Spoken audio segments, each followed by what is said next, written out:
Es difícil saber qué entendían los egipcios por Dios.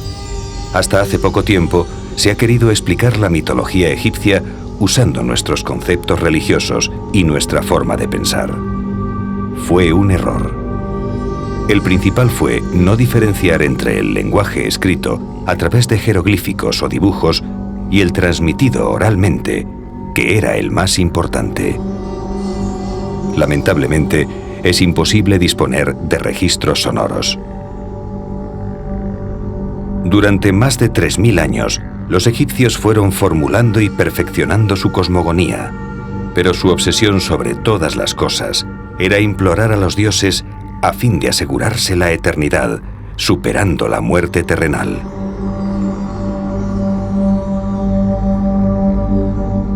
Uno de los conceptos más interesantes del pensamiento religioso egipcio es Maat.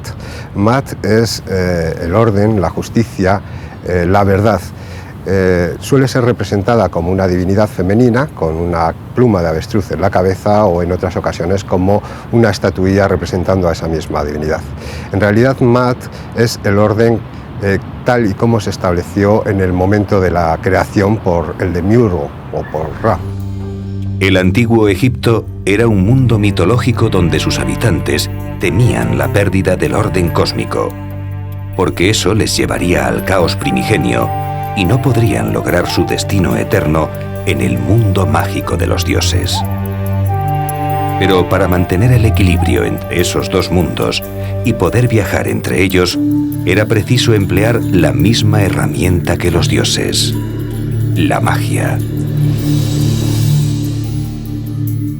Uno de los aspectos más importantes de la religión egipcia es, sin lugar a dudas, la relación que existe entre la magia y las creencias religiosas. Los egipcios no entendían la una sin la otra. Cualquier aspecto de la vida de los egipcios está vinculado a la religión y, desde luego, a la magia. El Dios creador, el primigenio, va a ser, a través de la palabra, el que va a crear al mundo. Se materializa lo que es la magia para los antiguos egipcios. Cuando no entendían algún suceso o algún acto, etcétera, siempre recurrían a la magia, porque ellos no podían entender que aquello sobrenatural no tuviera relación con la vida terrestre. Lo importante es que esos textos y rituales que se encuentran en los textos de las pirámides, los de los sarcófagos, fueran dicho oralmente, y de ahí la importancia de la palabra. La única manera de que la magia realmente se entienda y quede materializada es a través de la palabra.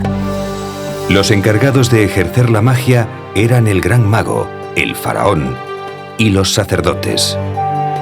Pero la comunicación con los dioses estaba reservada al único mortal que poseía los poderes mágicos necesarios: el dios viviente, el faraón.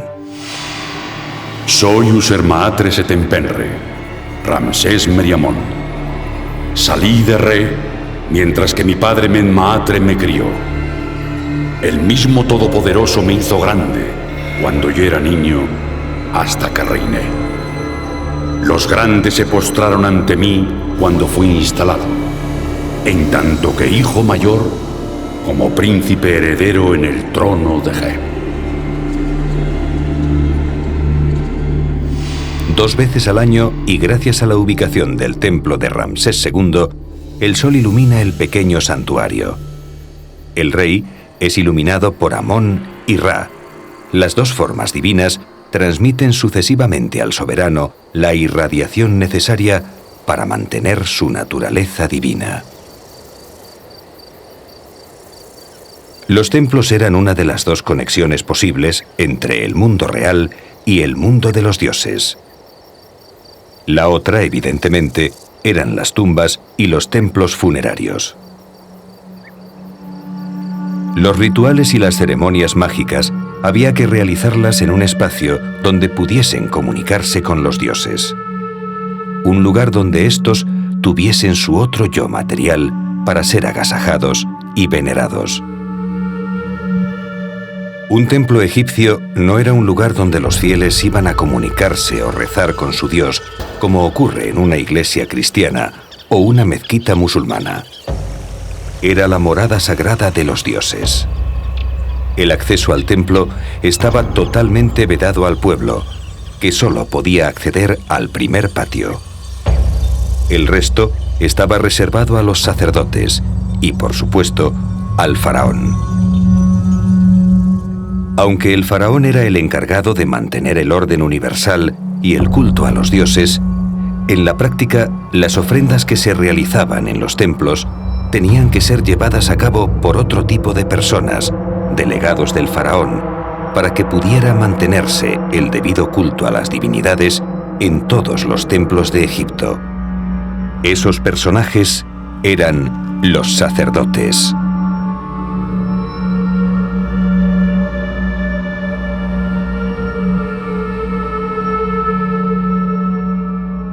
Las ceremonias más importantes, los ritos más importantes que tenían lugar en los templos egipcios se llevaban a cabo aquí, en esta capilla, en el Sancta Sanctorum de cada uno de los templos, el lugar más recóndito y secreto del edificio cultual.